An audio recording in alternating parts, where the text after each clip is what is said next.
Hello, ẹ káàárọ̀, ẹ káàsán, ẹ kálẹ́ according to the time tí mo bá bá yín. Èmi ọmọ yín olólùfẹ́ yín Lady K Ìfẹ́olúwaṣọ bí náà ni mo tún ṣe sàlámù àlékún o.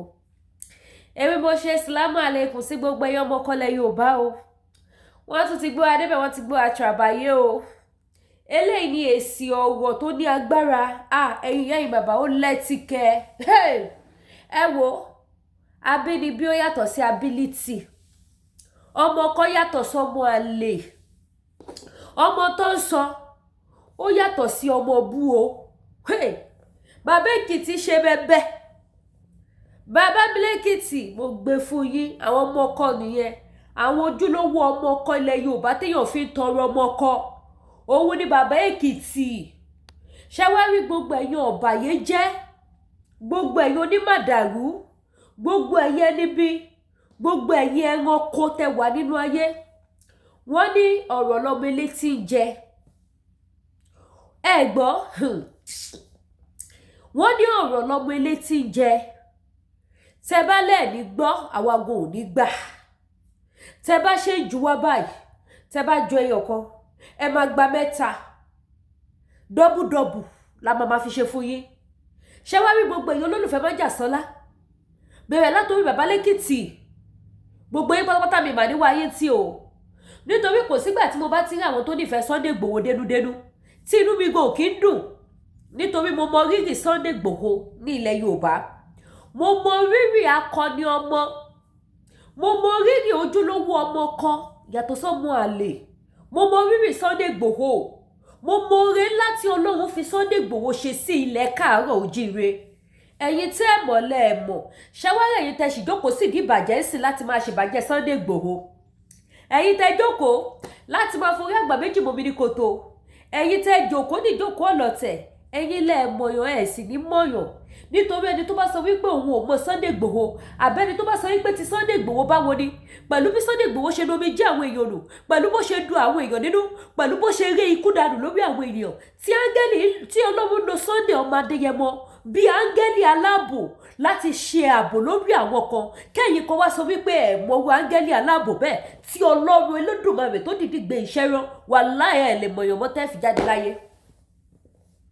Ẹ gbọ́, Lady K lórúkọ ti tèmi o, ìfẹ́ olúwa, alẹ́ lè mọ̀yàn mọ́ tẹ́ máa fi jáde láyé. Ẹ lè mọ̀yàn mọ́, bẹ́ẹ̀ bá dẹ̀ ṣe ń juwọ́ báyẹn mọ̀ gbèsè ọ̀rọ̀ yín. Because kí ló ṣe fún yín? Ṣé wọ́n ń ṣèyàn lóore ni? Wọ́n ní ìran Yorùbá ò ṣe é jà fún. Ẹ ti ẹ̀ jẹ́ kẹ́nu sì lára yín. Ẹ dẹ̀ ń hùwà ọmọ àlè wọ̀nyẹn náà. Tó ẹ̀yin ìyá yìí bàbá ẹ má jà làágùn jìnnà. Ẹ jẹ́ ká gbọ́rọ̀. Èsì ọ̀rọ̀ lélẹ̀ fún dàgìdìdàgìdì bọ̀dọ̀dẹ̀ àáfà. Èsì ọ̀rọ̀ fún àáfà ni.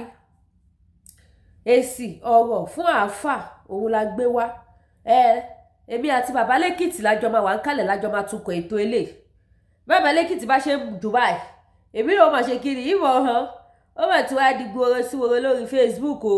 Yẹn náà náìsì. Ẹ jẹ́ àwọn kọ́dọ̀dọ̀ bàbá lẹ́kìtì náà. Tí bàbá lẹ́kìtì bá ti ń Dubai, èmi náà máa gbé gbà. Bàbá ṣe ń sọ báyìí. Èmi náà máa ṣe kiri ìmọ̀ hàn. So ẹ jẹ́ àjọ débẹ̀ kájọ gbọ́ ohun tí bàbá lẹ́kìtì tí wọ́n ní fún wa tí wọ́n fẹ́ bá wa sọ. Good afternoon gbogbo ọmọ Yorùbá. Gbogbo ẹ̀yin olólùfẹ́ ọjọ́ ọ̀la Yorùbá, ẹ̀yin tẹ́ fẹ́ ìran Yorùbá fún rere, ẹ̀yin tí ẹ jẹ́ kí n sọ pé ẹ̀yin bàbá mi àtẹ̀yin ìyá mi, mo kí gbogbo ẹ̀yin àfáà wa, ẹ̀yin sheik wa, lọ́kùnrin lóbìnrin, ẹ̀yin àlàájà, ẹ̀yin ẹlẹ́hà tẹ́ wà nínú òǹgbẹ, ẹ̀mí yín tó bẹ̀rẹ̀ ló máa parí ẹ̀ lágbára Ọlọ́run. Àmín. Àwọn kìrìsìtẹ́nì ti ṣe ọdún iléyá ọdún Christmas àjíǹde bẹ́ẹ̀ ni Easter bẹ́ẹ̀ ni o a ṣe túnú àwẹ̀ iléyá ló kàn. Ayọ̀ àti àlàáfíà la máa fi ṣe. Àmín. Mo wo fídíò kan sìn olóde kí pé tájú yẹn ní èsì ọ̀rọ̀ fún Afa Amiolohun. Afa Amiolohun is a young boy, young man tí mo fẹ́ràn dáadáa. Afa Amiolohun mo fẹ́ràn ẹ̀ dáadáa. Mo rí gẹ́gẹ́ bí ẹni tí ó gbọ́n tó dẹ̀ ní làákàyè tó dẹ̀ ní ìmọ̀ tó ní òye. Ṣùgbọ́n tí mo bá lẹ́nu ẹ̀ láì lè wá rúẹ̀tì. Gani Adams lè pè yín sí Ramadan lecture ṣùgbọ́n tẹ̀yìn bá débi ọ̀rọ̀ èèyàn máa yọ ọ̀rọ̀ sọ ni tẹ̀yìn bá débi ọ̀rọ̀ if you are a leader you behave like a leader. Bẹ́ẹ̀ni. If you are a religious leader you behave like a religious leader.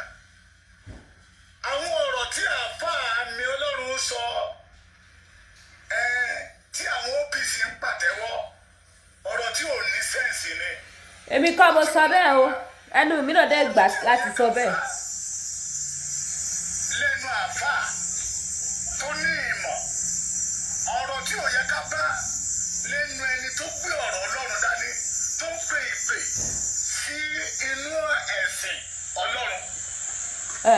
Number one, I want to ask a question. Question pọ̀ tó yẹ kí n béèrè lọ́wọ́ àfà Esi Amiolohun. Èmi jẹ́ kan nínú àwọn tó ń follow ẹ̀. I'm not a Muslim, but I love him. Òun ló máa gbà mí láàyè láti béèrè ìbéèrè tí mo fẹ́ béèrè. Pé Afa Amiolohun, ǹjẹ́ ìwọ lè gbà kán báyìí lórúkọ jẹ́? Ẹ dá fún yín. Ìbéèrè tó dáa. Torí onú ọ̀rọ̀ tó sọ, Ọlọ́run ò ní ká gbọ́. Ọlọ́run ò sọ pé ká má jà fún ẹ̀tọ́ wa. Bẹ́ẹ̀ni, kò sí rọ́bẹ̀. Kí ènìyàn tó dá sí ọ̀rọ̀, we are all Yorùbás. Wàá wo the genesis of the matter. Títí ó fi dé Exodus, títí ó fi dé Revelation. Wàá wo ìbẹ̀rẹ̀, àárín ọ̀rọ̀ àti òpin ọ̀rọ̀. Ṣé o kì í Sunday Igboho wá dákẹ́? Kó máa wò. Ìwọ tó sọ wípé ṣoṣo méjì ò gbọdọ̀ fojú kóra wá. Ṣé Sunday Igboho sọ fún yín pé òun bá Gani Adams jà? Àbí wọ́n ti pín ẹ̀ fún yín níbi tí Sunday Igboho ti jáde síta tó ń sọ̀rọ̀ àlùfàǹṣà sí Gani. Kọ́ fún wa evidence tó bá wà. Ibi tí Gani Adams ti sọ wípé ọ̀daràn. Apààyàn. Ẹni tí Sunday Igboho lè pa. Nítorí owó statement burúkú. Amiolohun, you disappoint me. Ó pọ̀ jù. Not only me, you disappoint majority of Yoruba people. Ó disappoint mi gan. Lóòótọ́ Gani Adams lè pè yín sí lecture but kì í ṣe tó pè yín fún lẹ́sọ̀. You may be praising Gani in other way torí owó tẹ fẹ́ gbà lọ́wọ́ wọn àwa mọ̀ yín torí owó tẹ fẹ́ gbà you may be praising Gani but ó yẹ kó mú kí wọn náà kó wú ọ̀rọ̀ yẹn lọ síwájú kó wú lọ sẹ́yìn wípé ṣé mo lè gbà orúkọ tí mo ti ń build Amiolohun Afa Amiolohun tó ń pè ní London tó ń pè ní Amẹ́ríkà tó ń pè ní ní Canada káàkiri àgbáyé tó ń bọ̀ káàkiri gbogbo ilẹ̀ Yorùbá kí ènìyàn kan wá dìdì kó wá bẹ̀rẹ̀ sí porúkọ yẹn jẹ́ pé ẹ̀gbọ́n tí a rí ni orí mẹ́ta màlá. Ẹ bá mi share subscribe sí YouTube mi tí bàbá Èkìtì bá ti láǹdè mí náà hàn. Amiolohun ò dé gbé orí dání òkú èèyàn mẹ́ta la Afa Amiolohun tó ṣiṣẹ́ yìí ilé tí Afa Amiolohun ò dé ṣe bẹ́ẹ̀ tí ò mọ kankan kọjá kéwú àti àdúrà lọ kí Amiolohun wá gbọ́rù yẹ kí wá dákẹ́ I know you this Muslim ẹ̀yin lẹ́ mọ̀ bá ṣe gbé èèyàn lọ kóòtù jù. Bẹ́ẹ̀ ni o. Ẹ̀yin Muslim ẹ̀ ń gbà láti gbé ẹ fìjà fún Ọlọ́run. Bẹ́ẹ̀ ni wọn lẹ́mi forí jì. Ẹ fún lórúkọ defamation of character. Lórúkọ ẹ lọ kóòtù ni. Bẹ́ẹ̀ ni wọn lẹ́mi darí jì. Òun wá dákẹ́. Kó wá máa wò ó rẹ̀ nígbà tí Gani sọ wípé Sunday Igboho tẹ́ ẹ rí ẹ o. Apààyàn ni. Kí ọ̀rọ̀ tó lówó dé kò sẹ́ni tí ò lè pa. Kó wá dákẹ́. Àbí bẹ́ẹ̀ kọ́. Kó má kílíà orúkọ ẹ̀. Torí pé Gani ó ń wá ojú rere ọmọ Yorùbá kó wá ba orúkọ Sunday Igboho jẹ́ kí Sunday Igboho kó dẹ̀ káwọ́ gbéra kó máa wò kí Gani ba orúkọ ẹ̀ jẹ́. Ó sú wa. Amiolohun Afa Amiolohun kì í ṣe irú ẹ̀yin ló yẹ kí a bá ní di tẹ̀ ń sọ yìí. Àtọ́ ó disappoint wa torí a nífẹ̀ẹ́ yín. Ẹ bá mi share fún ẹ disappoint wa sà. Kò ní sọdún ẹ̀ àwọn àfa kọ̀ọ̀kan tá a mọ̀ torí wọ́n á wá dí ọ̀rọ̀ wọ́n á ní sọ pé torí pé àwọn fẹ́ràn Gani wọ́n á ní sọ pé torí pé àwọn fẹ́ràn Sunday Igboho wọ́n á wò pé ṣé èmi náà lè gbàrú ẹ̀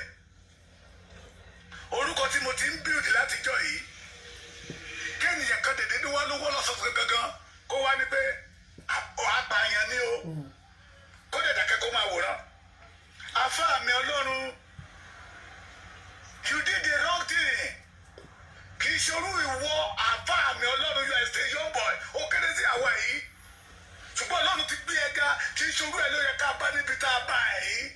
kò sí rọ́bẹ̀. ohun mímọ́ ló gbé dání. ẹ bá wa hashtag àwọn muslim pátápátá gbogbo àwọn muslim tó jẹ́ followers wọn tọ́jú olólùfẹ́ wọn. àyàn ní Afa Amiolohun ó lè gbà you can't take it. ká sọ̀rọ̀ síbi tí ọ̀rọ̀ wà. Sunday Igboho kò fi gbà kan borúkọ Gani jẹ́. kò ṣẹlẹ̀ rí. ó fẹ́ jẹ́ Ààrẹ Ọ̀nà Kakanfò. kádé Ògbómọ̀ṣọ́ ká bá àwọn OPC bẹ̀ kádé kiri ìyẹn náà pè ní structure ìjọ wo ló OPC ti dá dé ènìyàn ń lo 14 months abánidàmọ́bánidébẹ̀ ní Yorùbá Amiolohun you are wrong. I don't want to use a foul language. I still respect you as a Afa. èmi náà respect wọn. ẹnu tèmi kò máa ń lùzì ni. For 40 months. Maybe in that time ó ṣì lè wà ní ọ̀dà òbí ẹ̀ kò ìṣẹ̀dá kò sì máa kéwú lọ́wọ́. Ìtẹ̀tẹ̀ ẹ̀ bá ti mọ̀ the Genesis and the Revelation ọ̀rọ̀ tẹ̀ ẹ̀ bá ti mọ̀ ẹ má máa fi ṣe wáàsí ètò ẹ̀ bá ti kà tẹ̀ bá dẹ̀ fẹ́ fi ṣe wáàsí ẹ̀ tọ́ àwọn àgbààgbà lọ kán tú ṣùdẹ́sàlẹ̀ kòkó yìí. Afa Amiolohun yóò àti yọ nígbà tí Gani lọ sí ẹ̀wọ̀n. Ó mọ ti Genesis ṣé ọ̀rọ̀ Yorùbá ló gbé Gani lọ sẹ́wọ̀n? ó sún wa o. Answer the question. Ṣé Gani ń jà fúnra Yorùbá ni ló sọ Gani di ẹni tó lọ sí ẹ̀wọ̀n? ó yé wa. Kí ló ń ṣe ẹ̀yin Afa ìtẹ́ bá ti rí owó? Ẹ̀yin Afa ìtòdí òní tẹ́ gbàgbé pé owó máa tẹ́ èèyàn ló máa kù. ẹ̀yin Afa ìtòdí òní tó yẹ kẹ́ máa ṣí àwọn ènìyàn ní iyè. ṣe ló tún ra iye àwọn èèyàn. ọ̀la wa ni ló yẹ ká máa rò ká máa lé owó mọ́ kẹ́ máa ṣí àwọn èèyàn ní ọpọlọ wípé àwọn bàbá wa sọ wípé orúkọ rere ó sàn ju wúrà àti fàdákà lọ. kí ló ń ṣe yín?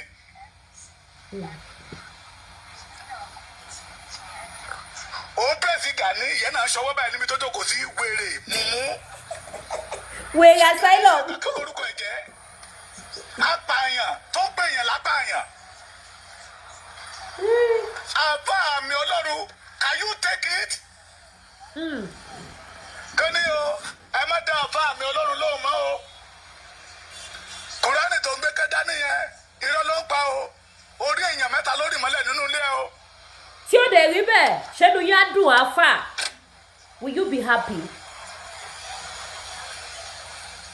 orí ènìyàn mẹ́ta lórí mọ́lẹ̀ ilé o òkú èèyàn mẹ́ta ni o kọ́ mọ́ ohun tí Afa Amiolohun ò ṣe ká máa ní o ṣe can you take it? I know you. ẹ̀yin tẹ́ gbéra yín ní àwọn Afa yìí ẹ̀yin ṣèyí kì í pápápá ti gba kóòtù lọ ó bà mí lórúkọ jẹ́ can you take it? kan pe Sunday Igboho ní one of the Tinubu boys tó ń pààyàn kiri kí Sunday Igboho rẹ̀ káwọ́ lera kó máa wòran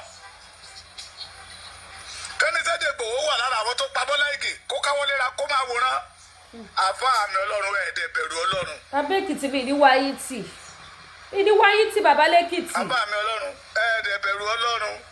Amiolohun bẹ̀rù Ọlọ́run. Asa Gaburu láì 2 billion. Billion. I love you. God know. Nínú gbogbo ẹ̀yin Afa àti mo mọ̀. Bàbá Muyideen Bello. Bàbá dáadáa. Buhari ọmọ Musa. Bàbá dáadáa. Àti ìwọ Amiolohun. Bàbá dáadáa làwọn náà. But you disappoint me for that statement tí mo gbọ́ tó ń sọ nínú fídíò yẹn. Òun pèsè Gani inú ìlú náà dùn. Ask Gani ṣé ọ̀rọ̀ Yorùbá ló gbé lọ sẹ́wọ̀n for good 40 years? Ṣé ọ̀rọ̀ Yorùbá ló jẹ́ kí Ọbásanjọ́ máa lé kiri tí Michael Okiro fi arrest ẹ̀? He kill Yorùbá against Yorùbá. He did not fight for the freedom of Yorùbás. Níbo ni Sunday Igboho ti tàbùkù ẹ̀ rí? Tó ọmọ alágbàdo òde ọmọ atapẹ́tẹ́ I know òun kí oríkì Sunday Igboho nìyẹn pé he should surrender kó tẹ̀kẹ̀ torí abánidání Yorùbá wà ní bánidébẹ̀ you are wrong. Sunday Igboho did not fight Gani. Me too, I did not fight Gani. Èmi náà bá lógun ojú ọjà o. We know all the Yoruba know that Gani did not stand for the Yorubas. Gani is not for Yorubas. He just hijacked OPC. Gani was not the originator, the owner of OPC. He hijacked OPC to enrich himself. Amiolohun tó Obama yẹn, òun ló ti ń gbọ́ yẹn. Tí ẹ̀rí ẹ̀ wà lẹ́ rẹpẹtẹ. Ẹ̀rí ẹ̀ tó wà lẹ́ rẹpẹtẹ. Ohun tẹ́nìyàn Obama èèyàn ó fi ṣe wá sí o, Amiolohun. You still have long way to go. To go. Ẹ ṣe bẹ̀rẹ̀ ní àjò yín ni sà. Ẹ má fi ìjẹ́bẹ̀jẹ̀ kọ́ fi ti Gani kọ́ fi tàbùkù yín. About you as a young man. Pété bá rí àwọn àáfàá báyìí torí nínú gbogbo social media mi tí ì rí àáfàá Amiolohun kó jáde síta kó máa bú àáfàá ẹgbẹ́. Kò ṣẹlẹ̀ rí nínú gbogbo àwọn àáfàá ìyẹn lásán ó jẹ́ respect wọn. That Islamic, the Quran teach people the truth. But eléyìí tó sọ níbi Ramadan lecture ní tí Gani pè é sí you say rubbish.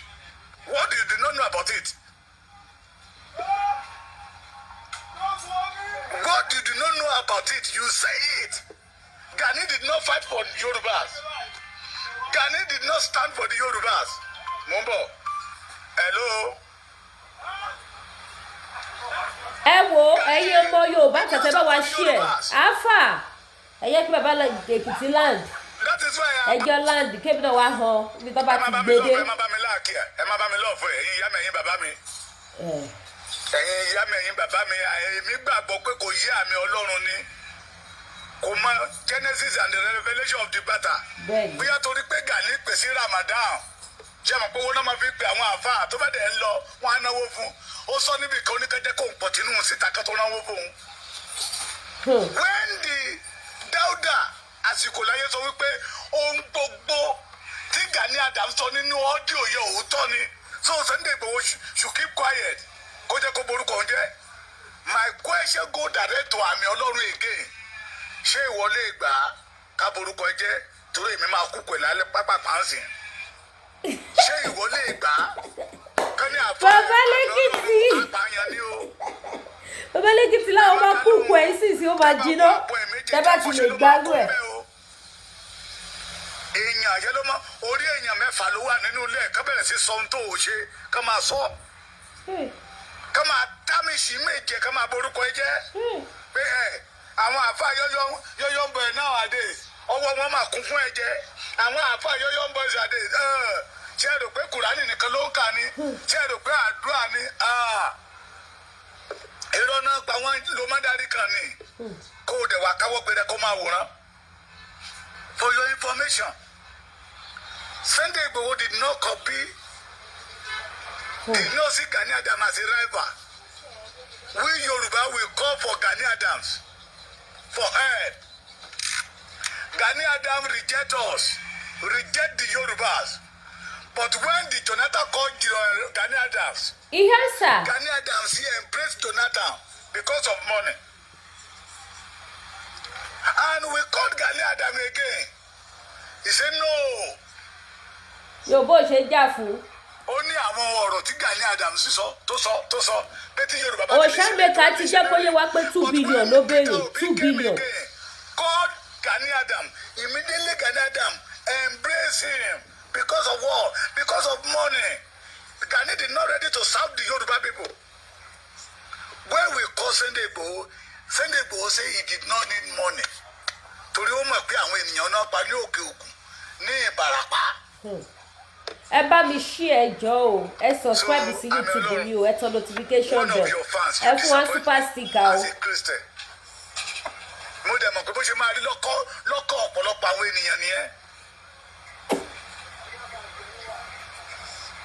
Strategy tí Gani ti pariwo kì í ṣe ní kì í ṣàná. Ní gbogbo ìgbà tó ti pẹ́rà ní Ọ̀túnba Gani Adams ló ti pariwo strategy la máa lò. Kí ni outcome result? Nothing. Sunday Igboho tẹ ní kò ní plan that did not have strategy.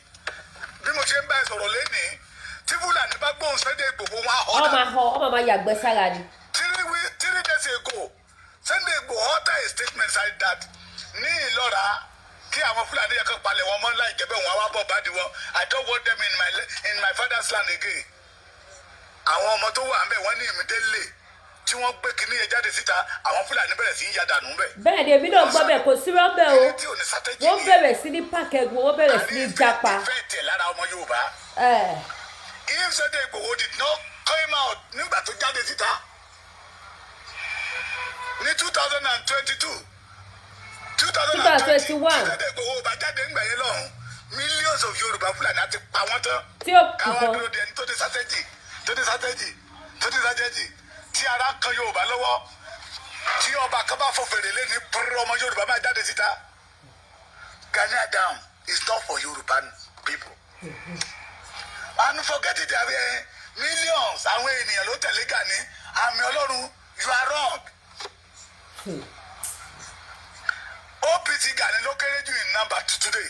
bẹ́ẹ̀ ni àwọn ọmọ iye ti jápa wọ́n ti sá lọ wọ́n ti lọ dá OPC ní sílẹ̀ Gani ti dàgbà òfìfo tí ò lẹ́ni lẹ́yìn mọ́ àwọn refract ló wà lẹ́yìn Gani Adams. àwọn Fúlàní ṣọṣẹ́ ń bẹ̀ Gani ò jáde síta ó pa fóònù nọ́mbà ẹ̀ ni ó pa fóònù ẹ̀ ni.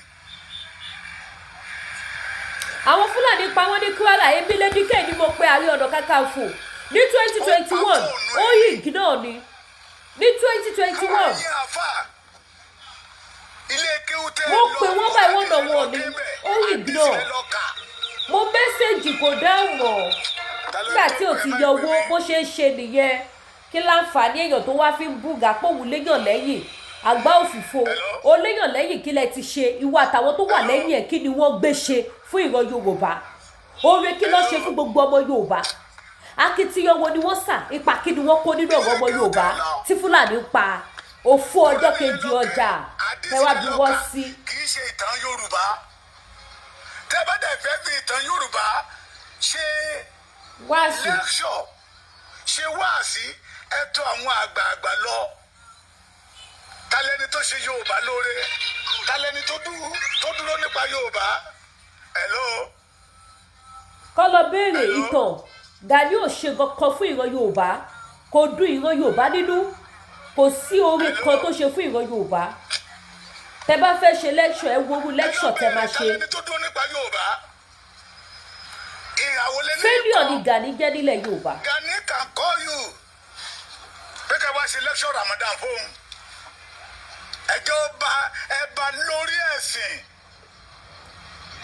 má lọ sí ọ̀rọ̀ Yorùbá tó o mọ̀ you did not know the Genesis ká má wá sọ pé Revelation you know nothing the way you are talking about Amiolohun Afa Amiolohun say that you did not know what is going on in Yorùbá maybe Fúlàní ò ti fọwọ́ kan family ẹ̀ rí. ẹ jẹ́ mẹ́jọ débẹ̀. tó bá ta fún family ẹ̀ ní ìpa that is rubbish tó ń sọ jáde lẹ́nu you won't say it. You will never say it. bóyá o fẹ́ lọ sí wàásí wọ́n wà lẹ́kọ̀ọ́ wọ́n pẹ̀ lọ́nà wọ́n pẹ̀ bí Abẹ́òkúta bóyá Ìjẹ̀bú-Òde ló ń lọ tí Fúlàní tako ẹ lọ́nà tán mú àwọn bíi méjì mẹ́ta tó tẹ̀lé lẹ́yìn tán mú wọn balẹ̀ ọ̀tọ́ kidnap wọn wọgbó tán ní kó lọ mú bíi 50 million 100 million jáde síta you won't say rubbish tó ń sọ síta yìí pé kán dúró dìgbà tí gbogbo Yorùbá bá láwọn àwọn rẹ́dì ìgbà wo ni gbogbo Yorùbá máa sọ pé àwọn rẹ́dì ṣó dìgbà tá a bá pa gbogbo wa tán. ó sùn wà. Amiolohun, you know nothing about Yorùbá and I see you that you are a small boy ohun tó mọ̀ nípa ẹ̀ ni kó o dúró tì Kùránì àdìsí àwọn tó ṣe àdìsí síta kó dẹ̀ máa fi kọ́ àwọn ènìyàn lẹ́kọ̀ọ́ but in about the Yorùbá you know nothing about it. You will never see Baba Muyideen Bello kó máa sọ̀rọ̀ ọ̀rọ̀ tó ń sọ síta yìí. You will never see Buhari ọmọ Musa bàbá àgbàlagbà kó máa sọ̀rọ̀ nǹkan báyìí síta àtàwọn àfa kọ̀ọ̀kan ibùsẹ̀ oníjìkí o àfa oníkìjìpá we never move to Ìlọrin we never say what you are saying. láyé àwọn Yorùbá ní ẹni tó kàn ló mọ̀ ẹni tó ṣe kí ni tó kàn ló mọ̀ Amiolohun ẹni ebi pa yìí lọ́rọ̀ rí lẹ́nu you hear me òwe ńlá mi ò tún gbọ́rọ̀ ẹ̀rí ẹni tẹ́bi ń pa kò ní lọ́rọ̀ mi lẹ́nu. wèrè pààyà ẹ̀ tó bá ní mẹkáníìkì ahọ́. Mo gbọ́ yẹn rí. ìrẹ́ mi ẹni wèrè bá pààyà ẹ̀. tó bá rí mẹkáníìkì ahọ́ bó bá rákọ́lẹ̀ gan kò ní dúró. ahọ́. bó bá rí akọ́lẹ̀ ó máa họ. and you know nothing about Sunday Igboho. You and Gani can be a padi, but don't talk as you are talking. It's wrong. You will never see. Òṣèlú yẹ kó pè wọ́n ní kọ̀kọ̀ ní bàbá pé Gani Adams ẹ fún mi ní fídíò bí ti Sunday Igboho ti bú yín tó ti pè yín lórúkọ torí ń tẹ́ kílẹ̀mù ní pé Sunday Igboho ń fọlá fún wọn ní gbangba ó ń bà wọ́n jẹ́ lẹ́yìn. They should bring one evidence. Now we can bring one, more than one. Ìkọ́ Sunday Igboho entertainer. Entertainment. That entertainer ó kárí gbogbo ilẹ̀ Yorùbá. We can be able to attack Fulani for the first time. Àwa kan tó jẹ́ pé ìbẹ̀rù ń bẹ lọ́kàn wa.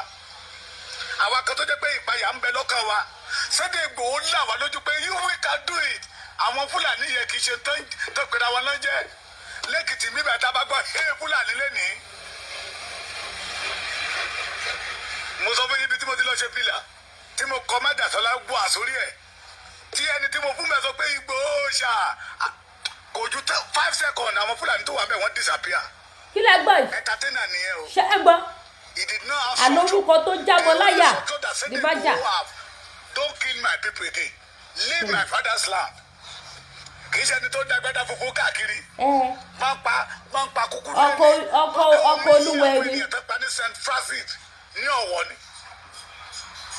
Ọkọ Olúwẹ̀rí máa gbòòdò. Yorùbá tí Fúlàní kọ́kọ́ máa pa Ondo State ní Ọba Ifọ̀. Gani Adams did not say anything about it. Amiolohun, you know nothing about the Yorubas. You know nothing. Ńgbà tá à ń ṣe rálì kiri wọ́n bí Sunday Igboho léèrè pé ń tẹ́ ẹ ṣe yìí ṣé Gani Adams mọ̀ ń pa ètò lèmi ò ní pé ní ibà kì í wọ lọ́ọ̀tì ibà kì í ṣe Baṣọ̀run. Ààrẹ Ọ̀nà náà pé olórí ẹrú Ọ̀yọ́ olórí ẹrú àwọn security Aláàfin ní oyè tó jẹ́ kí sóye Yorùbá. Kábíyèsí o. Olóyè Igboho sọ wípé n tó fi dá ẹni tó bí léèrè pé nígbà tẹ́ni yẹn sọ pé ohun tẹ́ ẹ̀ ń ṣe bẹ́ẹ̀ ṣe jáde síta yìí gbogbo àwọn rálì tẹ́ ẹ ṣe yìí ṣé Gani Adams máa pa ẹ̀ ó ní ẹ fọwọ́ kàn wá gbàyẹlẹ tó máa mọ̀ bí wọ́n mọ̀ pàbí wọ́n mọ̀ pẹ̀ ó wà lẹ́yìn wa àbí òsì lẹ́yìn wa. máa jà. irú iyì irú àpọ́nlé wo lẹ tó fẹ́ kó fún. Gani. ẹgbẹ́ ni wọ́n ọ̀rẹ́ ni wọ́n age group ni wọ́n tí Sunday Igboho bá ń bu ọlá tó fún ní respect because of the title tí àwọn baba ńlá ẹ̀ tẹ́gbẹ́lẹ́ Gani lórí ni. Ẹgbẹ́ ni wọ́n nítorí Sunday Igboho lówó jùlọ ẹ má pè mí. Sunday Igboho lówó jùlọ ó lókìkí ó ní àlàáfíà. tó jẹ́ kí Yorùbá sì máa rí mú mi. ju Gani lọ ó lẹ́ni lẹ́yìn ju Gani lọ gbogbo nǹkan ló fi ju Gani lọ. ọba kan ní odidi ọba ìlú ní 10,000 oko iṣu lòún ní kọ́mà ká ní 1 2 3 10,000 igbó oléye ìgbà tó máa pè ní ilẹ̀ Yorùbá ó ní nígbà tí Fúlàní bẹ̀rẹ̀ sí strike oko lòún wà tó ń kó àwọn àtìyàwó kan lọ wúṣu làwọn ará bíbá èdè ọgbọ́n Yorùbá ló lóun fi mú ìyàwó òun àtàwọn ọmọ kólókó olójú náà ṣe ń wúṣu lọ́ba ẹ̀tọ́ ń bẹ fún màálù. ṣé gbọ́ ẹ tún ṣí eléyìí o. ojú náà ṣe ń wúṣu tó ń bẹ fún màálù. What are you saying? Gani Adams rí yẹn sọ tó kó máa kọ́ lẹ́tà sáwọn gómìnà káwọn gómìnà wá kí wọ́n bọ̀wé kó máa gba sálárì kó máa gbowó lọ́wọ́ àwọn gómìnà. ó fẹ́ kí wọ́n issue security ilẹ̀ Yorùbá fóun tó lè máa fi wá gbowó lọ́mọdéwọ́ NNP owó pipeline tó ń jẹ lọ. kò lè sẹ́ni tí yóò mọ̀ pé àwọn gómìnà wọn ti kí wọ́n bọ́ṣọ lọ Sunday Igboho gba security food. Bẹ́ẹ̀ni. Immediately ti pe ọmọ Yorùbá dé ti Sunday Igboho. He leave everything he had and he use everything tó ní láti sáàbù Yorùbá. mo mọ ilé méjì mọ́ Sunday Igboho nìbàdàn ilé méjèèjì we turn it to headquarter agbára ló fi rí yàrá kan sùn nínú ilé ẹ̀. bẹ́ẹ̀ ni kò sí rọ́bẹ̀ mo ṣẹlẹ̀ yìí. ẹni bá ní àwọn tó bá ń rí àwọn old video yẹn àwọn tó wà ń ta àwọn tó wà nínú ilé ẹ rò pé bí ọjà ní ilé kìíní ilé kejì we turn Sunday Igboho house tí o ṣe pé ọmọ Yorùbá kan ló fún lówó ẹ we turn it to headquarters gbogbo mọ́tò ẹ̀ the same thing. Yorùbá ló lò. Sunday Igboho did not collect any security vote for any governor and he did not ask any Yorùbá man ẹ fún mi lówó àwọn tó gbowó ń gbà yẹn lọ tó wọ́n yẹn fẹ́ dá wàhálà lẹ̀ nínú àpò ara ẹ̀ ló ti mú owó yẹn jáde síta pé ẹ má gbowó lọ́wọ́ ẹni kankan iṣẹ́ lé one of one man ohun tí ò yé mo rántí that is 2.5 million yàtọ̀ sáwọn mi o. àfi yé yín Sunday Igboho is not a rival. Babalẹ́kìtì mi ò mà ní wáyé tì. olórí Yorùbá ní Sunday Igboho ọ̀tá Yorùbá ní Canada. confam. Igbe ọmọ Yorùbá dé ti Sunday Igboho ó ta ti wéré. nígbà tí igbe ọmọ Yorùbá dé ti Canada owó elépo lókè ìbò etí. kódà tí ohun kan bí bá wà tá a tún lè pè òun ló lò. lára àwọn tó pera wọn ní àwọn àgbààgbà ilẹ̀ Yorùbá nígbà tí Sunday Igboho fẹ́ lọ sí Ìbàràpá àgbáyé mi ò fẹ́ dárúkọ ẹ̀ ó ní Sunday Igboho ẹja gba 2 million káfí ṣe tutù Sunday Igboho ní pé torí pé mo fẹ́ gba àwọn ènìyàn mi là torí pé I want to fight for my generation. Abẹ́kìtì ẹ try keep record. kí wọ́n á wá lọ gba 2 million ẹ bá show love fún Abẹ́kìtì ẹ bá show love fún. torí pé Sunday Igboho ò jẹ́ kó ní oore ọ̀fẹ́ láti gba 2 million lọ́wọ́ ọmọ Yorùbá èèyàn ní bàbá yìí kí tó bá dá 2 million ká tó lọ sí Ìbàràpá nígbà tó fẹ́ ṣe lálẹ́ Èkìtì mo máa ń sọ dáadáa mo méye àwọn tí Sunday Igboho fún ní 500,000 naira. kò sí rọ́bẹ̀ ibi ìṣe ojú mi báyìí kòrókòrò mo wà ń jókòó nínú compound wọn tí bàbá gbé owó fún wọn ẹ fi lè kó sí mọ́tò májà à ń lọ o ṣùgbọ́n kò sówó ó yẹ gbà mo ṣojú mi. kó máa fi lecture wa èmi gbádùn lecture dáadáa. nígbà tá a tún lọ báyìí olóyè gbogbo mọ́tò ẹ má tẹ̀ fà síkún ẹ jẹ́ kí Abẹ́kìtì náà tẹ́lẹ̀ gbọ́ Abẹ́kìtì dáadáa. tó bá sọ òkú ọ̀rọ̀ tó bá di wípé ẹ fẹ́ fajúro á fi àwàdà díẹ̀ sí látò fi fà ní mọ́ra. tó bá fẹ́ gbọ́ gbàǹkan gbé ọ̀rọ̀ tí ò lábùlà ẹ lọ sọ́dọ̀ bàbá Muyideen Bello. tí mo fi tẹ̀lé àwọn mẹ́rin mẹ́tẹ̀ẹ̀ta nìyẹn but ilé tó ṣe yìí you take a wrong decision. It's good to go there deliver your Ramadan lecture but don't say anything about Sunday Igboho don't say anything about Yoruba race ṣé torí pé àwọn tó ń dá owó fún yín you can be able to travel to America to London káàkiri àgbáyé owó àti rò pé o ti arrive kẹ́ máa fi Yorùbá ta yín àwọn àáfàá kan wà tó dé pé wọ́n ń dá owó London owó America fún wọn tó sọ pé ní onígbà tí àwọn ọmọ ilé kéwòn ò tí ì jẹyó pẹ̀lú gbogbo tó wà ní Nàìjíríà yìí ó ń bá wa kiri abọ́ ọ̀rọ̀ Yorùbá lè ṣe é ni. Afa Amiolohun, please you know nothing about the Yoruba history. ṣé ẹ gbọ́. please ààrùn Gani gẹ́gẹ́ bí saviour sílẹ̀ Yorùbá. àwọn bàbá wa kan máa ń sọ wípé olùrọ́pò ń bẹ lẹ́yìn èèyàn o tá a bá pè sí kankan tó bá lóò ṣe á gbé ẹlòmíì àṣe. first of all ẹni tá a kọ́kọ́ lọ pè ní Gani Adam he reject Yorùbá totally kọ́lọ́nù tó gbé Sunday Igboho dìde. bẹ́ẹ̀ni. tó Afa Amiolohun gba owó tó fẹ́ gbà lọ́dọ̀ Gani kó dẹ̀ dára máa ṣe lecture Muslim kìnìún lọ àwa ń gbádùn àwa ń kọ́ ẹ̀jẹ̀ but the issue of Yorùbás if you don't know anything on it keep your mouth shut please. Sunday Igboho iṣẹ́ ní ààfin wọlé àwa kan wà tá a ní ìgbà. májà sọ́lá ju bàbá wọn lọ o. ọlọ́run ní ògbé ayé o bọ̀tọ̀ ọlọ́run máa lo àwọn ènìyàn tẹ́nìyàn máa tọrọ kọ́ ọlọ́run mi lọ́wọ́ ọlọ́run gbá lánàá mi ọlọ́run ṣàánú mi ènìyàn kan náà lọ́lọ́run máa lò. nígbà tó dún pọ́n Yorùbá akọni Oòduà òun màláyé o. tí gbogbo ẹ̀mí wa ti ń rẹ́ wa bí ẹni rẹ́ la Sunday Igboho dìde Sunday Igboho dìde Sunday Igboho dìde Amiolohun you know everything you know about it when Sunday Igboho stand up tó rìn káàkiri a rí àwọn àfáà kan tó ń gbàdúrà ń gbà yẹn lọ́hùn pé iṣẹ́ tọmọdé ìbẹ̀rẹ̀ Ọlọ́run á jẹ́ ṣe láṣeyọrí. Àmì Ọlọ́run ẹni ẹ̀mí ni ẹ̀ tó gbéṣẹ́ Ọlọ́run dání. Ó yẹ kó o mọ̀ pé ìjà yìí tí Gani ń jà yìí ìjà ìlara ni tó ní ìgbéraga nú tó ní owú tó korò. Níbo ni Sunday Igboho dúró dé títí àtàkì Gani Adams? Sunday Igboho gbéra ẹgbẹ́ ni wọ́n, they are the same age mate ni wọ́n. Sunday Igboho gbéra láti Ìbàdàn lọ sílé Gani, ó tún délé Gani ó tún tẹ̀ fún. Dọ̀bálẹ̀ kì í ṣe tó tẹ̀ ọ́ dọ̀bálẹ̀. Níṣẹ́ tí àwọn bàbá àti tiẹ̀ àbó mọ̀kọ́ ọmọ Ọ̀yọ́ pọ́nbélé ni Sunday Igboho ni Ọ̀yọ́ Igboho.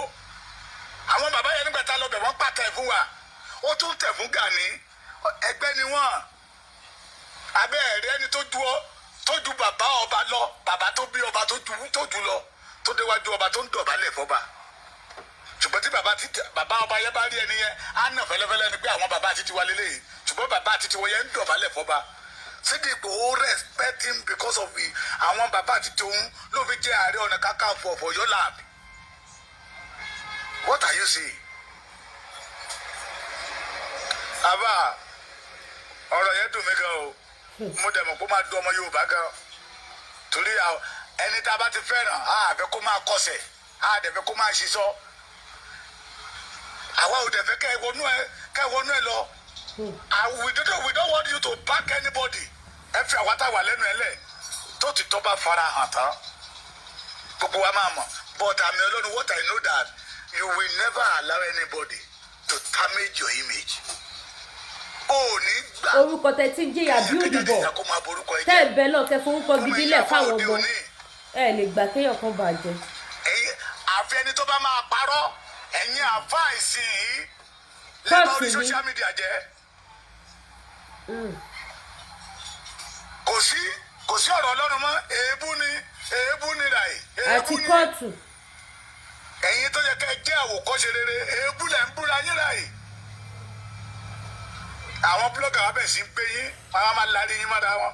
So Àmì Ọlọ́run lẹ́bù tó dúró sí yẹ tó fi ń gba yìí lọ́wọ́ Pàṣọ, tó fi ń gba yìí lọ́wọ́ Màláíkà, tó fi ń gba yìí lọ́wọ́ Òṣùpá, tó fi ń gba yìí lọ́wọ́ àwọn àgbààgbà olórin yẹn àtàwọn àgbààgbà ilẹ̀ Yorùbá. Stand on it. The issue of Yoruba freedom, you know nothing about it. Kò sí rọ́bẹ̀. Don't praise Gani because Gani did not stand for the Yoruba race. Even though you can praise Gani, but don't go to ibi tí Sunday Igboho bá wà if you want to praise him. Ẹ ṣe ti yín sọ́tọ̀. Inú mi dẹ̀ ń ru pé èwo ni ṣé ó ń bẹ̀rù Gani ni àbò ń bẹ̀rù àwọn OPC because I see Dáúdà di olóṣì ọba Ààrẹ Ọ̀nà Kakanfò díẹ̀. Ó ṣí ọ̀nà. Tó sọ wípé gbogbo ọ̀rọ̀ tí Gani sọ òtítọ́ ni pé kò sí ẹni tí Sunday Igboho lè pa tó bá ti jẹ́ ọ̀rọ̀ owó dé ó ní òótọ́ ni. Ó ṣí ọ̀nà ló sọ bẹ́ẹ̀. Bọ́lá Ahmed ní àwọn boys tó fi ń pààyàn Dáúdà àsìkò láyé sọ wípé òótọ́ ni, and I don't believe that somebody like Àmì Ọlọ́run can go there and say rubbish. Mi ò mọ̀ pé somebody like Àmì Ọlọ́run lè lọ bẹ̀ kó lọ máa tutukutu. That is why tèmi fi jáde síta. God honour all of you. Amen. Ẹ̀sìn ká ó débi tí a fẹ́ dé orílẹ̀-èdè Yorùbá máa dúró. Kẹ́gbọ́n mi, a máa dẹrù jẹjẹ sí Fúlàní lọ́rùn láìpẹ́. A máa di èrù jẹjẹ sí Fúlàní lọ́rùn. Ẹ̀yin ìyá yìí bàbá, ẹ jẹ́ kí n gbé níbi tí bàbá Èkìtì tí wọ́n ṣe kíni tí wọ́n fi sí, ẹ jẹ́ kí èmi náà gbé láti bẹ̀. Bàbá Èkìtì sọ̀rọ̀ nípa rally tá lọ ṣe ní Èkìtì. Ice weakness tún ni mí. Nígbà tí a fẹ́ lọ sí rally Èkìtì, gbogbo ẹ̀yin tí ẹ bá ń bínú Sunday ọmọ Adéyẹmọ láìṣẹ̀yìn ẹ máa kọsẹ̀ láyé ẹ tún kọsẹ̀ lálẹ́ kíámọ̀. Ẹ kọsẹ̀ láyé ẹ tún kọsẹ̀ lálẹ́ kíámọ̀. Àwọn èèyàn ti tò mọ́tò jọ sílé Chief Sunday Igboho. Àtẹni tí bàbá ò mọ̀ tí wọn ò rí bàbá yẹn rí, wọn ò lè ponu mọ́tò. Ẹlòmíì ò mọ bí Èkìtì ṣe jìnnà sí Ìbàdàn tó. Ó dẹ̀ fẹ́ tẹ̀lé Sunday Igboho débẹ̀. Gbogbo wọn wá tò mọ́tò jọ nígbà tí a fẹ́ máa gbéra láti lọ sí Èkìtì, ẹ̀yin ọmọ Yorùbá tàtẹ̀yin ọmọ kan tẹ̀ wo ṣó yẹn bá mi ṣí ẹ̀ káwọn èèyàn tún gbọ́ eléyìí, ojú mi ló ṣe. Olóyè bọ́ sínú kọ́mpáàdì báyìí, wọ́n ní ṣé gbogbo ẹ̀yin tẹ́ fẹ́ lọ, ṣé gbogbo yín lẹ ti sẹ́ẹ̀tì mọ́tò yín rẹ́dì, ṣé mọ́tò yín wà pa.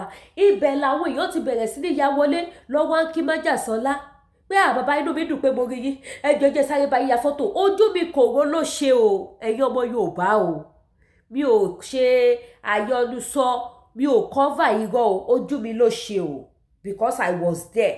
Mo dẹ̀ ráwọn tó bẹ̀ mí gan náà ya fọ́tò, tó bá mi ya fọ́tò that day tí gbogbo ní bàbá ẹjọ́ torí Ọlọ́run mo fẹ́ bá yín ya fọ́tò. Ó fi hàn wípé Ìgbòho ò rí wọn rí, wọn ò rí Ìgbòho rí. Bẹ́ẹ̀ dẹ̀ ni bàbá ní láti máa béèrè lọ́wọ́ àwọn òṣìṣẹ́ inú kọ́mpáàdì pé ṣé gbogbo àwọn tó dúró síta yẹn tó láwọn fẹ́ bá wa rìn yẹn, ṣé mọ́tò gbogbo wọn ló wà òkè, ṣé epo ti wà nínú mọ́tò gbogbo wọn. Because Èkìtì ò ń ṣe ìrìn àjò kékeré o, mi ìdẹ̀fẹ́ nǹkan tó máa dá wa dúró lójú ọ̀nà. Ẹ̀yin ọmọ Yorùbá, ẹni bá sọ wípé òun fẹ́ bínú Sunday Igboho, ilẹ̀ alanu àmì wọ̀n. Ibẹ̀ làwọn èèyàn ti sọ, aláwọ̀ ẹlòmí ti sọ pé ṣé bẹ́ẹ̀ l'Èkìtì jìnnà tó, mi ò débẹ̀ rí, mi ò débẹ̀ rí. Epo ní mọ́tò mi ò bá tó nǹkan ní ojú mi kò rọ́ báyìí. Ìgbòho dẹ̀ ọ̀dà pé yá, ẹ̀yin tẹ́ bá ti mọ̀ pé epo ní mọ́tò yóò pọ̀, ẹ̀tọ́ mọ́tò tẹ̀léra yóò yá. Ó dẹ̀ sọ fún àwọn boys, bàbá wọlé, ó fún wọn ní owó tó tó owó, ó ló yẹ lọ fíìlì gbogbo táǹkì mọ́tò ní títì ká tó máa lọ. Ẹ wá wo bí àwọn èèyàn ṣe ṣí mọ́tò tẹ̀léra wọn, mo lanú lẹ̀ ni o. Mo mà lanú lẹ̀ ni pé kí lélẹ̀. Làwọn kan dẹ̀ sunkún owó, àwọn sọ 2.5 million kan fi fún àwọn kan lóúnjẹ, àwọn ṣe kíní kan tí bàbá yẹn tún dá owó yẹn padà fún wọn pé mi ò fẹ́ owó lọ́wọ́ anybody. Ojú mi kòró ló ṣe. Bàbá ló yẹ lọ fóònù gbogbo táǹkì mọ́tò, gbogbo wọn dẹ̀ tó mọ́tò lọ sí Ṣóká bus stop ní filling station. Wọ́n lọ ra epo sí ẹjọ́, owó mà lọ fi ra epo. Ara oore ńlá kan tí Ìgbòho tún ṣe fáwọn ọmọ Yorùbá má nìyẹn. Nígbà tá tún wá bọ́ sójú ọ̀nà, ẹ mọ̀ pé ẹ lè fi Helios ẹ lè fi wá àwọn mọ́tò kéékèèké, àwọn mọ́tò ẹ̀rọ bisikẹ́ẹ̀tì, gbogbo wọn ní Ìgbòho tún dúró dè lọ́nà. Tá a bá ti lọ fẹ́fẹ́fẹ́fẹ́fẹ́fẹ́fẹ́, bàbá máa tún dúró, bàbá máa ní dúró, ṣé o gba àwọn èèyàn ló bọ̀. Àwọn ẹlòmí bàbá máa ṣe wá sọ báyìí pé ẹ̀yàn máa lẹ má dúró, ẹ ti mọ̀ pé ilé ọ̀sìn lèmi gbé, tí bá ti lè tẹ́ná báyìí máa tún láàyè. Ìgbòho tún dúró de àwọn èèyàn lójú ọ̀nà. Ibẹ̀ ni mọ́tò àwọn èèyàn tuntun ti break down. Awíkoko can be my weakness. Tí wọ́n bá fẹ́ ṣe ọ̀tẹ̀, ibẹ̀ lèmi náà ti kọ́kọ́ fi ojú mi méjèèjì ni mo ti kọ́kọ́ fi kọ Awíkoko, níbi tá tuntun ti dúró de àwọn èèyàn tó ń bọ̀ lẹ́yìn. Ibẹ̀ lèmi àtàwíkoko ti yà àwọn fọ́tò tẹ̀ rí ní títì ibẹ̀ tá ríra for the first time. Pẹ̀lú àwọn èèyàn, a lot of people tó bẹ̀rẹ̀ sí ní bá wa ya fọ́tò, àtàwọn tí wọ́n rí Ìgbòho rí, tó jẹ́ pé àwọn ẹlòmíì bá ṣe lòdù báyìí pé òkè ó yá, rálì ti yá ni wọ́n ẹ̀ṣẹ̀ gbé mọ́tò dé làwọn náà tẹ̀lé wa. Bàbá yẹn tún dúró. Gani ò lè ever dán irú ẹ̀ wò. Gani ò lè ṣe bẹ́ẹ̀. Oore kí ni Gani ṣe fún ẹ̀yin ọmọ Yorùbá? Afa Amiolohun, ẹ sọ fún wa. Èrè kí lọmọ Yorùbá jẹ lára Gani? Ikú ń pa kúkúrú, ikú ń pa gígùn, ikú ń pa dúdú, ikú ń pa pupa. Wọn ò rí Gani Adams kó jáde, kó dìde fún ìran Yorùbá. Gani Adams sọ wípé ó yẹ̀yìn ọmọ Yorùbá ẹ bọ́ lóko ẹrú. Ẹ tún wá sọ̀rọ̀ nínú fídíò yín, ẹ ní kí wọ́n ní sùúrù dìgbà tí gbogbo ọmọ Yorùbá máa sọ pé ó yá. Ṣé àwọn ọmọ Yorùbá tó ń jẹ nídìí ìbàjẹ́ bíi Gani Adams, ṣé àwọn ló máa bẹ lọ pé kí mẹ̀kúnnù bọ́? Láwọn tó ti mọ̀ wípé tí Yorùbá bá ti lè bọ́, ìdí ìbàjẹ́ táwọn ti ń jẹ yẹn ọ̀nà yẹn ti dí. Bàbá mi Amiolohun, ṣe irú àwọn ọ̀yẹ ni wọ́n máa sọ wípé ó yẹ jẹ́ kí Yorùbá bọ́ lóko ẹrú, ọ̀wọ́n aríjẹ́ ìdí ìbàjẹ́, àwọn òjálẹ̀ onílé fi bó tiwọn. Ṣáwọn ọ̀yẹ́ ló máa sọ wípé ó yá, torí ẹni ṣe ló yẹ ká ní sùúrù, kí Sunday Igboho ní sùúrù. Ó dìgbà tí gbogbo ọmọ Yorùbá bá sọ wípé ó ti yá, kí ni Gani Adams gbé fún yín? Ẹ bá ti ṣe wá sí kíkẹ́ kúrò ń bẹ̀. Bàbá dáadáa ni yín, ẹ mọ̀ jẹ́ kọ́rọ̀ Gani Adams. Bàbá gbogbo ẹ̀yin àfáà, ẹ bá mi share fún gbogbo àwọn àfáà tó bá kù. Gbogbo ẹ̀yin àfáà tó bá fẹ́ jáde lórí ọ̀rọ̀ Gani Adams, ẹ ṣọ́ṣe o. If you come, you collect. Tẹ́ bá wá ẹ máa collect, because ara kọ everybody. Kò sí oore tí Gani ṣe fún wa nílẹ̀ Yorùbá. Bẹ́ẹ̀ ni, àṣìjẹ oyè lóyè tó jẹ, àṣìjẹ ni, kò sí oore kankan fún wa nílẹ̀ Káàárọ̀ Oòjíire. Àwa ò sì bínú Gani, Gani ló ń bínú orí ara ẹ̀. Fáàtì lẹ gbọ́ lẹ́nu mi yẹn. Àwa ò bínú ẹnì kankan. Gani Adams ló ń bínú orí ààrẹ, Gani Adams ló ń ṣọ̀tẹ̀ ààrẹ, Gani Adams ní òfojoojúmọ́ ní òfin ní ìsinmi nítorí pé kíni àfẹ̀mí nìkan ló fojoojúmọ́ bá ká. Ọlọ́run ò sì ṣe kíni kò fi ayé rọrùn fẹ́ni tó bá ti wà láyé tó bá ti ń ṣe àfẹ̀mí. Ọlọ́run kò fayé rọ̀ wọ́n lọ́rùn, ọmọ àfògodọjọ́ ọkú wọn ni wọ́n ní lè sinmi. Ẹni tí ò lé wọn lọ́mọ máa lé tí Jésù ó fi dé. Ẹgbẹ́ àbẹ́dà ẹni tí ò lé wọn lọ́mọ máa lé tí Jésù máa fi dé. Ohun tí ò sọnù lọ́mọ máa wá kiri tí Jésù ó fi dé. Kò sí bó ṣe lè lówó, bó ṣe lè lọ́lá tó, bó ṣe lè lókìkí tó, kò ní tó wọn náà ni wọn ò ní ní ìsinmi, wọn ò ní ní ìfàlẹ̀ ọkọ̀, ìfòòró ló máa jẹ́ títí wọn. So ohun tó ṣẹlẹ̀ nìyẹn o. Bàbá mi Ọlọ́run, Afa Amiolohun, aṣọ yìí yóò ní fàyà o, aṣọ yìí yóò ní fàyà o, ẹ̀ ní ṣìwé, ẹ̀ ní ṣìṣe, ẹ̀ ní ṣìsọ o. Olótìtọ́ èèyàn la mọ̀ yín sí o, ẹ̀ ní dẹni ẹ̀tẹ́ o. Gbogbo ẹ̀yin ìyá yìí bàbá tẹ̀ ń wo ètò yìí, ẹ jẹ́ bá mi share. Ẹ̀yin tẹ́ bá mọ Afa ẹni Ọlọ́run, ẹ bá mi send ẹ̀ sí wọn. Ẹ̀yin tí ẹ bá mọ gbogbo àwọn Afa tó tún kù náà, ẹ bá mi send, ẹ bá mi jù sínú WhatsApp group, WhatsApp contact, kó ní kálukú máa ṣe kíni kó máa mú titi wọn níbẹ̀. Á lè dé gbogbo ibi tó bá yẹ kí ó dé. Ẹ má wá gbàgbé, ẹ subscribe sí YouTube channel mi, ẹ tọ notification bell yín so that tá bá ṣe mú àwọn ètò yẹn wá lọ́lọ́kan òjọ̀kan, ẹ lè tètè máa gba notification, ẹ lè máa ṣe kíni, ẹ lè máa wò ó so that ẹ lè mọ ibi tí gbogbo ẹ bá dé dúró, ẹ lè máa mọ bó ṣe lọ, ẹ tún lè máa mọ àwọn tó bá tún jáde, ẹ tún lè máa mọ nǹkan míì tí ẹ mọ̀ nípa Nàìjíríà, pàápàá nípa àwọn olóṣèlú àti nípa ọ̀rọ̀ Yorùbá nation wa. Ẹ lè máa ṣe kíni, ẹ lè máa láǹfààní àti jẹ orí ọ̀fẹ́ yẹn. So ẹ tan notification bell, kẹ́ subscribe, ojú òní tí ìyẹn ṣe gan. Ẹ má wá gbàgbé gbogbo àwọn product tá ń tà. Mo fẹ́ tún fi àsìkò yìí dúpẹ́ because ẹ̀yin èèyàn ìṣòwò tí ẹ fi ń bo product iléeṣẹ́ TN Natural Herbal. Tẹ́ bá gbọ́ it shock me. Ẹni ní product ẹni ń tajà gan, ó shock wọn. Kódà wọ́n làwọn ò gbé advert àwọn fún anybody mọ́ o àfi Lady K. Nǹkan ló má yẹ kí Lady K náà knock down o. Mo wá dúpẹ́ lọ́wọ́ gbogbo ẹ̀yin tẹ́ ń rà, especially láti America. Ẹ ń surprise Lady K afẹ́nọ́bà ní Ògùn, Lady K afẹ́nọ́bà lágbo. Mo dúpẹ́ lọ́wọ́ gbogbo yín pátápátá pé bí mo ṣe gbé wá ẹ̀ ń rà. Mo dẹ̀ dúpẹ́ lọ́wọ́ Ọlọ́run wípé bí mo ṣe ròyìn fún yín pé tẹ́ bá láwọn product yẹn nílé pè nínú àdúrà máa fi kàn ránṣẹ́ sí mi. Ọlọ́run ò jẹ́ kẹ́ fún mi lépè, àdúrà lẹ fi ránṣẹ́ sí mi. Ní agbára Ọlọ́run àìsàn ò ní ṣe yín, àgọ́ ara yín kò ní gbàbọ̀dé àìsàn, omi ara iṣan ara ẹ̀jẹ̀ ara yín kò ní gbàbọ̀dé àìsàn. Gbogbo bẹ́ẹ̀ bá wá ṣe ń lò báyìí a máa jẹ́ fún yín ní àṣẹ Èdùmàrè. Tó gbogbo ẹ̀yin tí ẹ bá ní diabetes, àbẹ́yìn tẹ ní jẹ̀díjẹ̀dí, ọkùnrin ni yín, obìnrin ni yín. Ẹ̀yin tẹ ní diabetes ìbá ti pẹ́ lágọ̀ọ́ ara ìbá máa ti pẹ́, jẹ̀dí akọ ló yọ yín lẹ́nu ni, ẹ̀yin àgbẹ̀ pé ẹ̀yin àgbẹ̀ ẹ̀jẹ̀ àbí ẹ̀yìn ríro ni, àbí jẹ̀dí tẹ̀ tí wá gba okó lọ́wọ́ yín, ó ti sọ yín di 2 minutes indomie, àbí kẹ̀dẹ̀ ní ikùn títí yín ló tóbi tẹ́ ní ìdògùn flat tummy, àbí kẹ̀dẹ̀ ní ìṣẹ̀lẹ̀ ní ìdàgùn man power tẹ́ máa fi pakuru mọ́ tẹ́ máa dó dáadáa. Tí àwọn OPC ẹ má gbàgbé OPC Gani Adams ayé àwọn máa dóyàwó ara wọn ni tí wọn ò fi ní bá yín náwó ìyàwó yín. Kò ní da ṣẹ́rí 2024 ìtẹ́ bá lọ wọ́ ọ̀ṣẹ́rí pé oríṣiríṣi ló ṣẹlẹ̀ 2024. Ẹ má jẹ́ kí ringtone àwọn ìyàwó yín kó wà nínú ringtone tó máa gbé síta ní 2024 o. Mo bẹ̀ yín òun mo yín sọ fún yín pé kẹ́ wá ra àgúnmu man power ní iléeṣẹ́ TN Natural Herbal tó yẹ pé tẹ́ bá knock wọn lẹ́ẹ̀kan báyìí àwọn gbọ́ sọ fún yín pé bàbá jọ̀ọ́ mi ò lè gbẹ̀kejì yín náà wá yarí mọ́ wọn lọ́wọ́ pé kò jọ́ sórí kinní tó dìde ó dìgbà tó bá tó wálẹ̀. Ìbáwá jórí ẹlẹ́ẹ̀karùn-ún ló tó wálẹ̀ bí símìláì ló bá dé ẹ̀yin lẹ́lẹ́rú yín bó bá ṣe wù yín kẹ́ ṣe gbé. Ẹ̀yin lẹ ṣe kíni, ẹ̀yin lẹ́lẹ́rú yín bó bá ṣe wù yín kẹ́ ṣe gbé nǹkan yín. Iléeṣẹ́ TN Natural Herbal agúnmu ní àtàgbò òun làwọn ń tà, ó dẹ̀ ń jẹ́ wàràwàrà ó jẹ́ bí idán. So gbogbo ẹ̀yin tẹ́ bá ní diabetes, ẹ̀yin tẹ́ ní high blood pressure, ẹ̀yin tí jẹ̀díjẹ̀dí ń ṣe, ẹ̀yin tí back pain ń ṣe, ẹ̀yin tẹ́ ní big tummy, ìbájọkùnrin ìbájọbìnrin tẹ́ fẹ́ kí tummy yín kó wálẹ̀, àbẹ́yìn wò pé àbó ti sọ́ra jù mo fẹ́ lose weight, àbẹ́yìn wò pé àbọ́dì yín kàn máa ń wúwo, ẹ wá fẹ́ kára yín kó fúyẹ́, ẹ lọ order fún àgúnmu ní iléeṣẹ́ TN Natural Herbal. Ẹ pè mí lórí WhatsApp or kẹ́ text mi. Màá send the phone number wọn sí yín, ìlú Nàìjíríà ni wọ́n wà. Kò wá sí country náà tí Ọlọ́run dá láyé tí iléeṣẹ́ TN Natural Herbal tí wọ́n ní send product yẹn sí fún yín. So ẹ pè mí o, àlàáfíà máa jẹ́ fún yín o, àjíǹde ara máa jẹ́ fún yín, ẹ̀ ní fàìsàn ló gbà o. ringtone ìyàwó yóò ní bọ́ta o ní 2024 àti títí láéláé. Àmín. Bákan náà gbogbo ẹ̀yin mọ́mì mẹ̀yin dádì mi ẹ̀ẹ́dẹ̀ ìjọ kẹ́ ṣàánú mi. Ẹ mọ̀ pé mi ò níṣẹ́ lọ́wọ́, mi ò níṣẹ́. Kò dẹ̀ ní dá kí n gbé gbá pé ẹ wá fún mi lówó ebi ń pa mí o, àbí ẹ fún mi lówó mo fẹ́ san owó ilé. Ṣé mọye tí mò ń san lówó ilé ní ìlú tí mo wà? No be small money mi ìdẹ̀ níṣẹ́ lápá, thousands of dollars ni mò ń san every month. Mo ní kẹjọ kẹ ṣàánú mi, iṣẹ́ aṣẹ́wó ni iṣẹ́ tí mo yàn láàyò. Aṣẹ́wó, aṣẹ́ dọ́là tó náírà, dọ́là tó cedis, dọ́là tó owó lọ́nà ní sẹ́fà. Iṣẹ́ tí mo yàn láàyò ni ẹ ṣàánú mi, ojú ò mà ní tì yín o. Àbúrò ní ṣẹlẹ̀ sí yín. Ẹ jọ̀ọ́ ẹ̀yin tẹ́ bá fẹ́ send owó láti Canada sí Nàìjíríà, láti UK sí Nàìjíríà, láti America sí Nàìjíríà, ẹ jọ̀ọ́ ẹ ṣàánú mi, ojú ò ní tì yín, bí ò ní pa yín, ẹ ní ṣìṣe. Ẹ lọ download LearnFi app, kẹ́ wá lo referral code mi.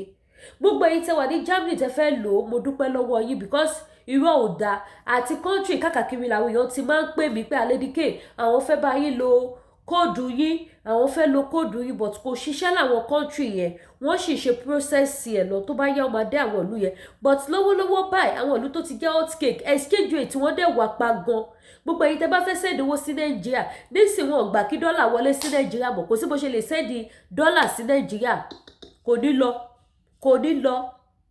Tó bá send it through Sendwave, àbó tó fẹ́ lo nǹkan mi, kò ní lọ. So ẹ send náírà, ẹ lọ download, ẹ̀yin tẹ́ ní náírà account, ẹ lọ download LearnFi app, ẹ jẹ́ bá mi share, ẹ ṣàánú mi, ẹ ràn mí lọ́wọ́, Ọlọ́run á ràn yín lọ́wọ́, ẹ ní ṣìṣe. Ẹ bá mi share program yẹn, jẹ́ kó délé kó dóko káwọn èèyàn gbọ́. Ẹ lọ download LearnFi app, kẹ́ wá lo referral code mi tẹ́ ń lò lókè, tẹ́ ń wò lókè program yìí, kẹ́ wá fi ṣe owó. Ṣẹ́rí yẹn tẹ́ bá ní kí n dọ̀bálẹ̀, má dọ̀bálẹ̀. Tẹ́ bá ní Lédìké, ó yá promise pé ò ní búyàn mọ́, máa lo app ẹ̀, máa sọ fún yín pé mi ní búyàn mọ́. Kẹ́ lè lo app yẹn, kẹ́ lè lo referral code mi. Ọ̀nà fún lọ́nà ọ̀run, iṣẹ́ aṣẹ́wó ni mo fi ń jẹun. Iṣẹ́ aṣẹ́wó, ẹ̀yin tẹ́ máa ní the content àti ṣe show, ẹ gbé o, kẹ́ tètè máa gbọ́ ilé. Iṣẹ́ aṣẹ́wó ni mò ń ṣe tí mo fi ń jẹun. So ẹ ṣẹ́ dọ́là sí náírà, ẹ ṣẹ́ dọ́là sí sí sẹ́fà, ẹ ṣẹ́ dọ́là sí cedis. Iṣẹ́ tí mò ń ṣe nìyẹn tí mo fi ń jẹun, ẹ ṣàánú mi. Ẹ lo referral code mi. Ṣé wá lẹ́yìn tẹ́ wà l'Amẹ́ríkà, tẹ́ bá ti lò fún first transaction, wọ́n máa fún yín ní $20. Ẹ̀yin tẹ́ wà ní Canada, wọ́n máa fún yín ní $30.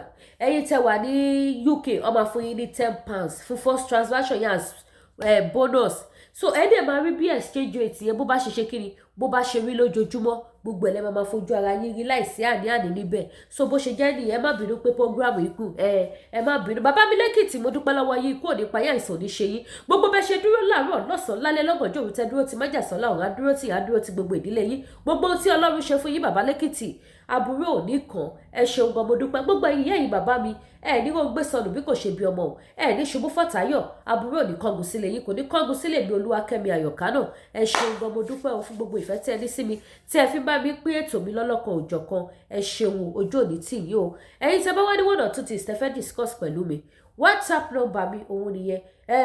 Aṣẹ́wó ni mí o, ṣẹ́wó mi ò jẹun. Ṣùgbọ́n mo bẹ̀ yín, ẹ má jẹ́ kí wọ́n kó ẹrù mi síta ní ìlú òyìnbó. Ẹ ṣé, mo dúpẹ́, ó dàbọ̀.